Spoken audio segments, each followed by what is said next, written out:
I was nervous that I wasn't feeding like my baby enough because I wasn't producing enough milk. Like I didn't know, is he latching? Does he know what he's doing? Because I don't know what I'm doing. Like, is he swallowing? Here are 7 tips to help you get started on your breastfeeding journey.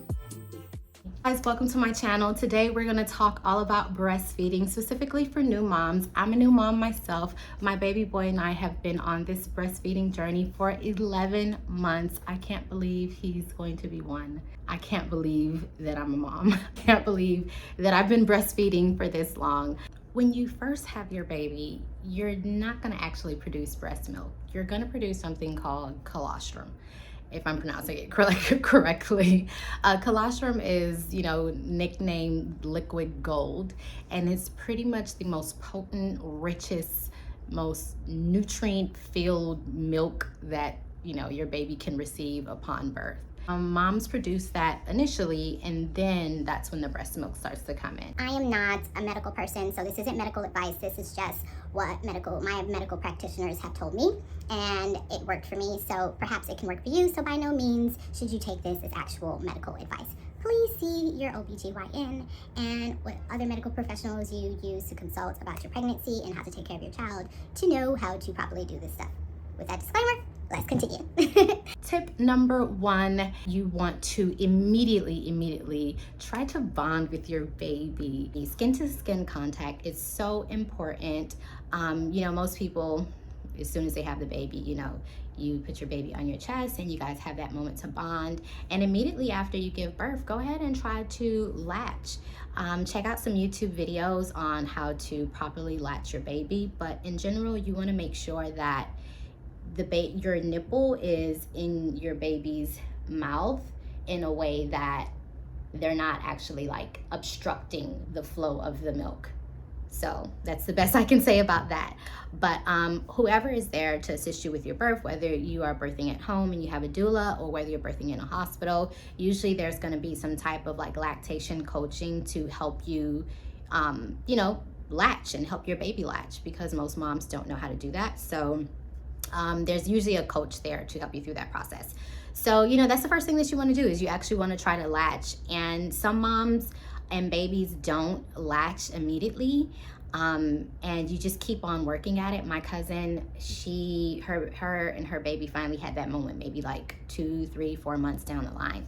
So don't get discouraged, keep on trying. Sometimes like the babies just don't want to, and babies are humans, so they have their own will and desires. So sometimes they just don't want to, or sometimes they themselves are having difficulty, and eventually they just get it. So it's a new experience for you both. So just remember throughout this journey to be patient with yourself and be patient with your baby. After you have attempted to latch, hopefully you were able to do it, within the first 24 hours of having your baby, or at least within the first week.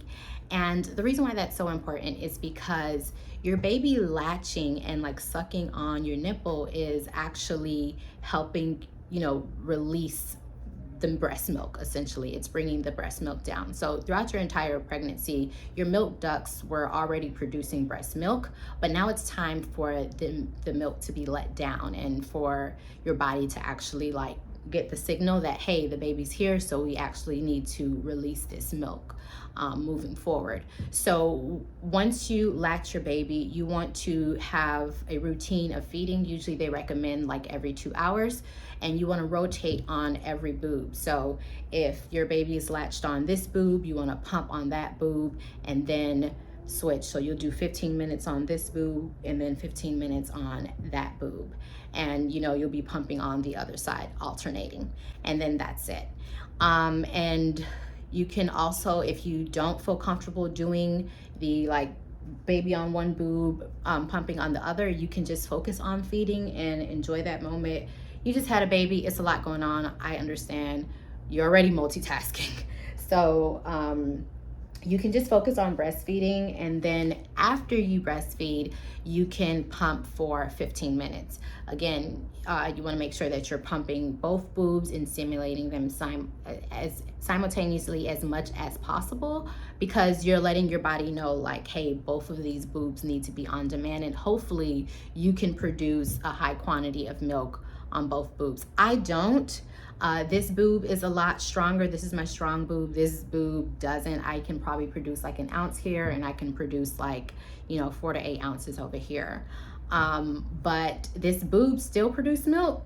11 months down the line, this boob is still producing. But in the beginning, this was actually my stronger boob, and this one was actually weaker. And then for some reason, it swapped. And sometimes your baby will have a preference, and because they're always going on that one particular boob, the other one just kind of, the quantity of milk that comes in that one is just, you know, less. For the first 4 to 8 weeks, you want to make sure that you're pumping and feeding your baby routinely and on demand. And the reason why is because you're kind of training and teaching your body what your baby needs. So your body is going to say like, hey, this baby is feeding 8 times a day, so let's make sure that we're producing enough milk and letting out enough nutrients so that way we can meet the baby's feeding demands. When you pump, you're also like stimulating your boobs and letting your body know like, hey, let's produce more milk. So after every feed, also try to pump, and that's just going to help you produce more milk. In the beginning, this is highly recommended. I don't do that anymore, but in the beginning, I would highly recommend it because it worked for me, because I was trying to build up my milk supply. So, you know, like I said, the first week you're just producing colostrum, which is, you know, the liquid gold, and then after that your boobs are going to get like really, really hard and painful, and you have to massage them, and then the milk will finally let down.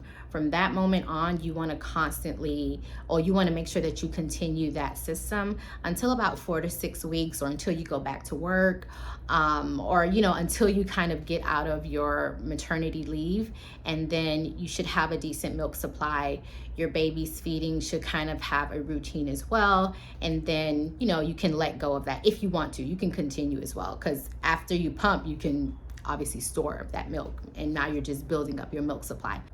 The next tip that I would give you, make sure that you are eating properly. Our diet also impacts how much milk we produce, but also the quality of our milk. We want to make sure that our milk is filled with all the good fats and proteins and nutrients. Your breast milk is primarily like water, you know, so you don't have to worry about your baby not being hydrated. You don't need to give your baby water, because your breast milk is more than 70% water, and the rest is all the nutrients that your baby needs to survive and thrive and continue to grow. My baby was solely breastfed, nothing else, no baby food, no old school island remedies, none of that for the first 6 months of his life. And he was a healthy, chunky baby, didn't get sick or anything like that, developed very well, very fast, on par.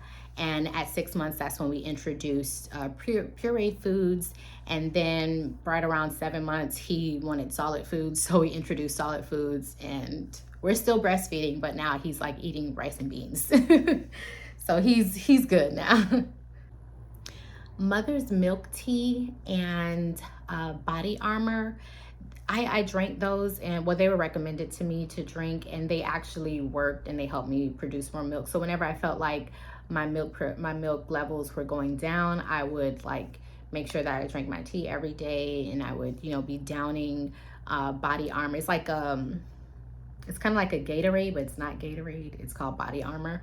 And make sure you get the one with no sugar.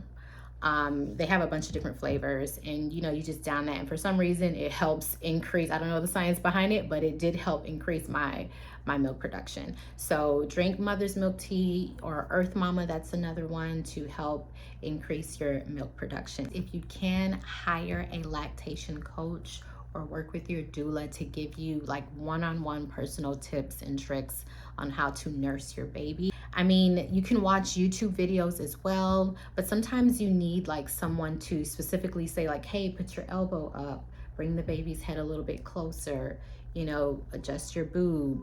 You can, a one-on-one coach can kind of give you that personal feedback on what you're specifically doing wrong in that moment.